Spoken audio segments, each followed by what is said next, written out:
lagi kami forensik untuk mencocokkan dengan keterangan tersangka ATG yang di belakang saya bersama ibu-ibu dari Kementerian PPA. Kemudian Polres Bogor langsung membawa korban tersebut ke dokter rumah sakit UD Cibinong untuk melaksanakan visum. Lalu dilakukan pemeriksaan. Keadaannya sangat trauma, sehingga pemeriksaan tadi malam kami hentikan sementara melihat faktor psikologi ibu dan anak kecil serta dua anaknya yang selalu menangis di rumah mencari keberadaan ibunya. Namun kami menemukan 3 alat bukti untuk menjerat tersangka tersebut. Pada pukul 16.00 kurang lebih, tersangka kami monitor melakukan check-in di sebuah hotel bilangan Jakarta Selatan, tepatnya di Kemang. Sehingga saya perintahkan segera tangkap, nggak pakai lama.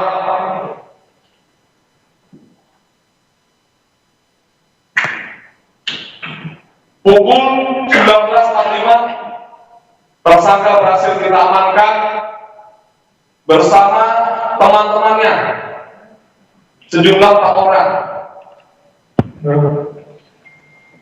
yang dimana tersangka kooperatif. Namun kami mendapat informasi sebelum dia berangkat untuk melarikan diri, tangkap malam hari ini juga. Saya sangat prihatin kejadian ini harus terjadi. Kemudian pada pukul 22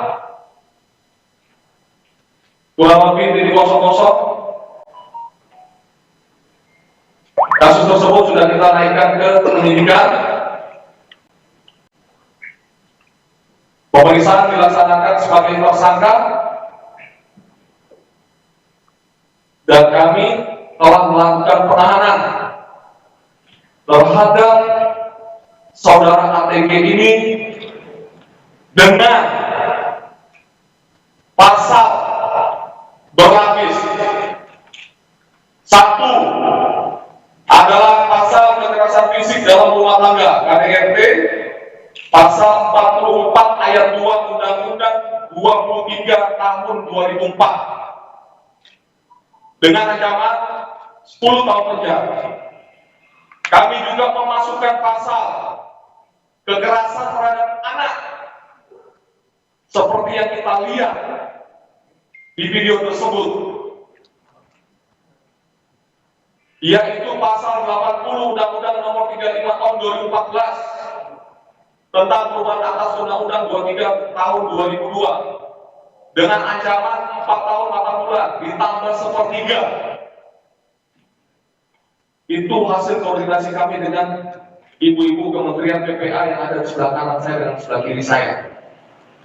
Kemudian kami juga menambahkan pasal penganiayaan, pasal 351 KUHP dengan ancaman pidana paling lama 5 tahun penjara. Kami akan berhati-hati melaksanakan penyidikan ini.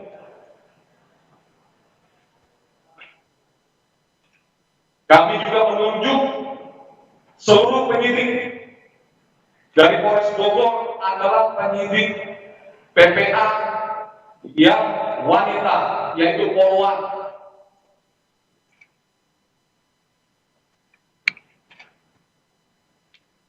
Ini kasus yang sangat luar biasa. Tolong kawal kami, seluruh masyarakat Indonesia, agar kami bisa memberikan pembelajaran melalui penyidikan kami akan kami buktikan nanti sampai ke penuntutan dan ke sidang pengadilan juga kami akan hadir. Agar ini menjadi cambuk untuk seluruh masyarakat Indonesia.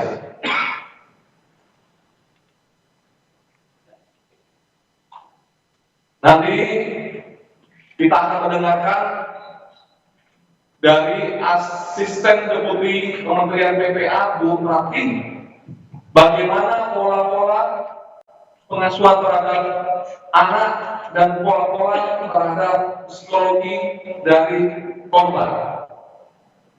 Untuk waktu kami persilakan dulu. Terima kasih Pak Kapolres. Assalamualaikum warahmatullahi wabarakatuh. Shalom, Om Swastiastu, Namo Buddhaya, salam kebajikan dan tentunya salam sehat semua. Kementerian PPPA tentunya merasa prihatin Bapak Ibu dan juga peristiwa KDRT yang dilakukan oleh suami kepada istri dan juga anaknya. Dan tentunya kami juga mengapresiasi ya terhadap korban yang telah berani speak up terhadap kekerasan yang dialami. Karena kita tahu Bapak Ibu bahwa kejadian KDRT ini biasanya sering berulang, tapi tidak berani melaporkan ya kepada pihak-pihak yang berwenang untuk melakukan penanganan kekerasan, sehingga dalam kasus yang dialami oleh korban tentunya apresiasi sudah berani melaporkan kasus-kasus kekerasan yang dialami. Dan tentunya sesuai dengan tugas pokok fungsi Kementerian PPPA yang memberikan perlindungan terhadap perempuan korban kekerasan maupun anak yang melakukan dengan khusus yang memang mengalami kekerasan, kami akan terus mengawal terkait dengan proses-proses itu dari awal hingga selesai nantinya. Dan bersama dengan Dinas P3A Kabupaten Bogor tentunya kami akan melakukan pendampingan terkait dengan penguatan psikologis pada korban dan juga anak-anak dari korban yang berjumlah 3 orang dan 2 orang yang tentunya sudah umur 4 dan juga 6 tahun, dan yang paling kecil yang kemarin memang mengalami kekerasan secara langsung dari tersangka. Dan tentunya kami juga ingin memastikan bahwa bagaimana pola pengasuhan anak yang karena ibunya juga perlu penguatan psikologis dalam proses selanjutnya. Kami saat ini sedang melakukan pemetaan baik psikis, fisik dari keluarga yang nantinya mungkin akan bisa membantu dalam proses pengasuhan sebagai pengasuhan alternatif ya, karena ibunya saat ini tentu masih perlu penguatan psikologis nanti tentunya dengan Dinas P3A Kabupaten Bogor. Dan izin Pak Kapolres, tentunya kami Kementerian PPPA bersama dengan Ibu Rani dari aspek perlindungan hak yang anak yang berkebutuhan khusus tentunya akan mengawal dari awal sehingga terminasi nanti ya kasus ini diharapkan kita akan melihat bahwa tadi pasal-pasal yang disangkakan itu memang bisa kita sesuai dengan peraturan yang berlaku, dan kami mendukung kerja keras yang dilakukan oleh Kapolres Bogor. Dan sekali lagi kami mengucapkan terima kasih atas kerja keras Pak Kapolres yang kemarin langsung turun ke lapangan menugaskan timnya gitu ya, dan juga terima kasih kami ucapkan pada Pak Sekretaris Dinas P3A Kabupaten Bogor yang tadi malam juga sudah bersama kami ya, tim layanan perempuan dan juga tim layanan anak sudah langsung ke lokasi dan juga bersama-sama melihat pada proses-proses yang dilakukan ya dalam visum ya Pak ya, sudah dilakukan juga. Mungkin itu saja dari kami. Terima kasih. Kami juga mohon dari teman-teman media untuk juga terus mengawal terkait dengan proses hukum sesuai dengan aturan yang berlaku. Terima kasih. Assalamualaikum warahmatullahi wabarakatuh. Waalaikumsalam.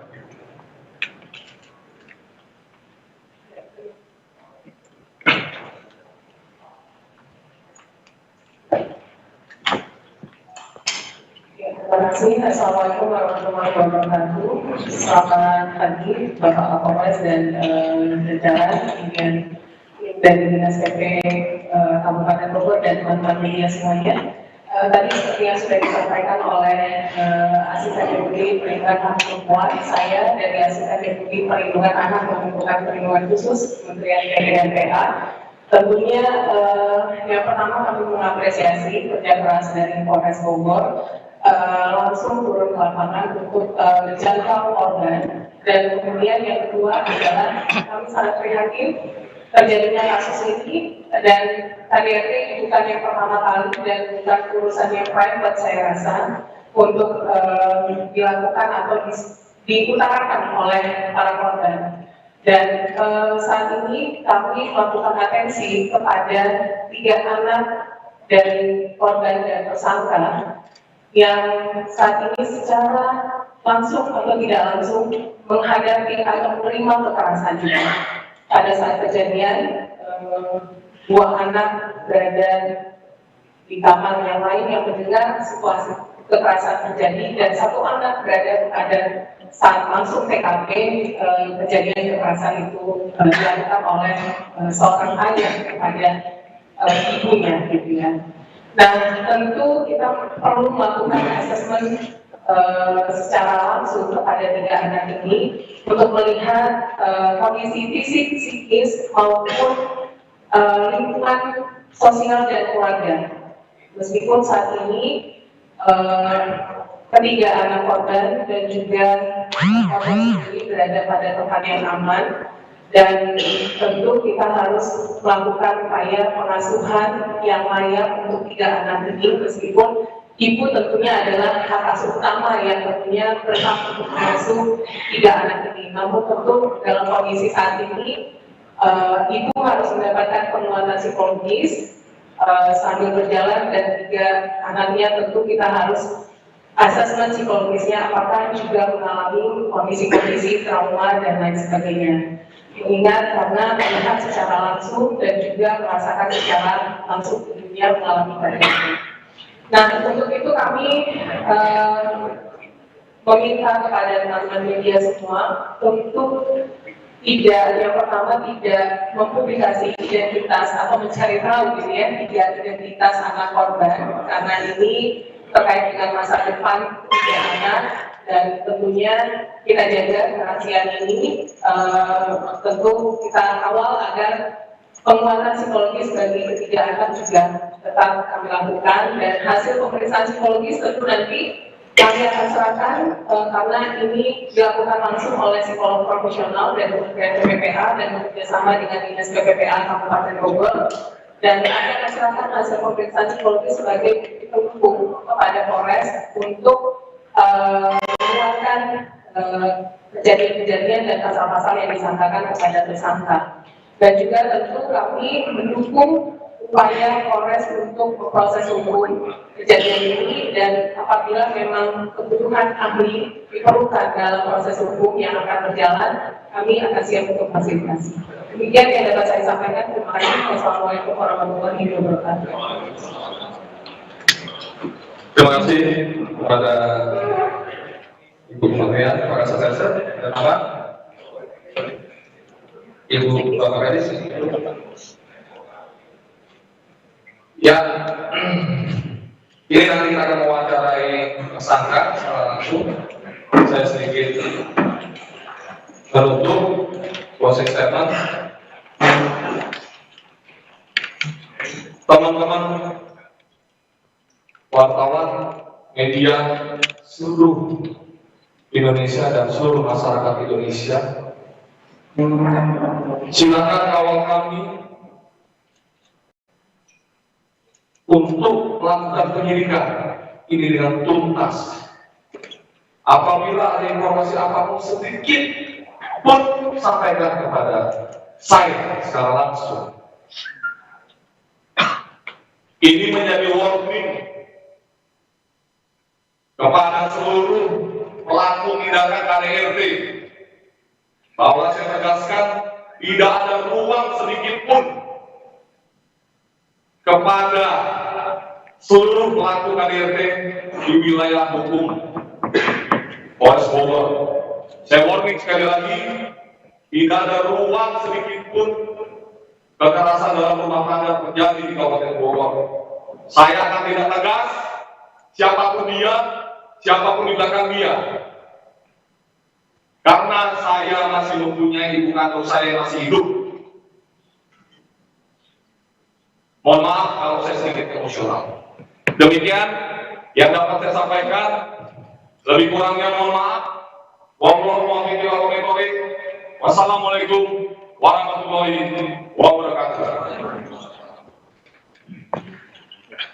Ada pertanyaan? Tiga barang buktinya apa aja Pak? Tiga barang buktinya tadi. Tes. Ya. Berdasarkan hasil pemeriksaan Sebentar, yang satu ya, dari mana? tiga barang dari antara dan tiga barang buktinya bisa disebutkan Pak. Jadi, 3 barang bukti ini, satu adalah dokumen tentang pernikahan antara pelaku dan korban. Yang kedua adalah flash disk yang kami berupa isi rekaman CCTV yang kami ambil dari medsos. Yang ketiga adalah screenshot dari medsos tersebut ini tentang terjadinya tindakan kekerasan tersebut terhadap ibu dan balita tersebut. Dan dari hasil penyelidikan pelaku melakukan KDRT berapa kali? Ya, dari fakta pemeriksaan penyidikan yang dilakukan oleh anggota kami dan diawasi langsung oleh Kementerian PPA bahwa tersangka telah melakukan lebih dari 5 kali.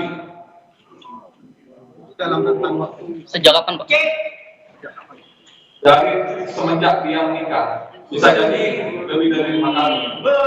Pak, untuk kondisi bayi saat ini bagaimana, Pak? Kemarin kan sempat ketendang, lalu juga apakah selama 5 kali itu anak juga menjadi korban secara langsung dalam KDRT ini, Pak? Perlu teman-teman kami jelaskan bahwa kemarin anggota kami sudah 13.30 nyampe di TKP. Namun kami baru bisa masuk pada pukul 14.00 karena kami menunggu penyidik dari Polwan. Kami menjaga traumatik dari anak-anak korban.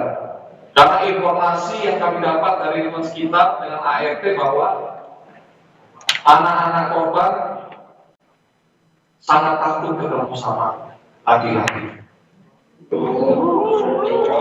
Jadi kami mohon maaf, bantu kami agar kami bisa menuntaskan kasus ini secara baik. Berarti pernah dianiaya secara langsung, Pak, oleh ini? Nanti kita dalamin.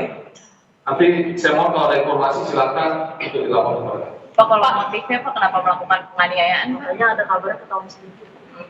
Oke. Bahwa motifnya saya sampaikan mohon maaf. Hasil pemeriksaan dari tersangka, mohon maaf saya sampaikan bahwa si tersangka ketahuan menonton video porno. Hasil pemeriksaan tersangka. Namun kami ingin menggali pemeriksaan dari korban. Karena kemarin faktor psikologinya masih trauma, kami berinisiatif menghentikan dulu sementara pemeriksaan terhadap korban. Ini motif itu terjadi di pemukulan yang terakhir. Ya, pemukulan yang terakhir. Kita berbicara terakhir yang pukul 10.09. Ada informasi lain mungkin penganiayaan yang dilakukan sebelum penyebab. Lagi kita dalami. Kami fokus pada yang kejadian kemarin dulu. anak Apa itu apa yang beredar informasinya bahwa tersangka itu melakukan perselingkuhan. Tadi sudah saya jawab. Untuk yang kasus kemarin, pemeriksaan tersangka hasilnya adalah karena ketahuan ketahuan menonton video porno. Namun kita harus mengcross-check dengan apa yang akan disampaikan oleh korban dan HP tersangka sudah kita periksa, sudah dihapus di dalam HP. Namun kami mempunyai teknik untuk penyidikan crime Dan izin nanya deh, scientific investigation. Pak Kapolres kan benar sebelumnya juga Dr. Tori hukumannya maksimal 2 tahun. Nah ini biar hukumannya lebih berat gimana? Makanya saya tambahkan untuk pasal kekerasan terhadap anak. Pak Kapolres benar nggak dia mau kabur ke Surabaya dan itu pukul berapa dibantu sama teman-temannya yang 4 orang itu? Teman-temannya masih kami periksa sebagai saksi Apabila termohon ternyata terlibat di dalam kasus ini akan kami jadikan juga tersangka. Dan Itu kan izin korban mengiyakan kalau mau kabur. Masih kami dalam. Pak, untuk kondisi ibu sekarang yang dilakukan pemeriksaan, luka-lukanya apa aja Pak yang tercatat Pak? Dari hasil visum yang dikeluarkan oleh dokter Rumah Sakit Cibinong bahwa ada luka cakar di punggung, lalu ada benjolan di kepala. Oke. Meong kali. Sudah? Terakhir ya. terkait dengan ada berkaitan dengan 8 bank. Masih kami dalami faktor apa, motif apa yang lebih krusial dan lebih dalam kenapa dia sampai melakukan hal tersebut. dan izin nanti tersangka akan dilakukan pemeriksaan psikologis atau seperti apa? Iya, mengingat juga begini keadaannya. Kami utamakan pemeriksaan psikologis terhadap istri dan anaknya. Anaknya mengalami trauma bertemu dengan laki-laki itu, apa yang pernah dilakukan pelaku terhadap anak-anak? Mungkin karena terjadinya penganiayaan yang berulang-ulang sebelumnya itu di depan anak-anak. Oke, cukup ya.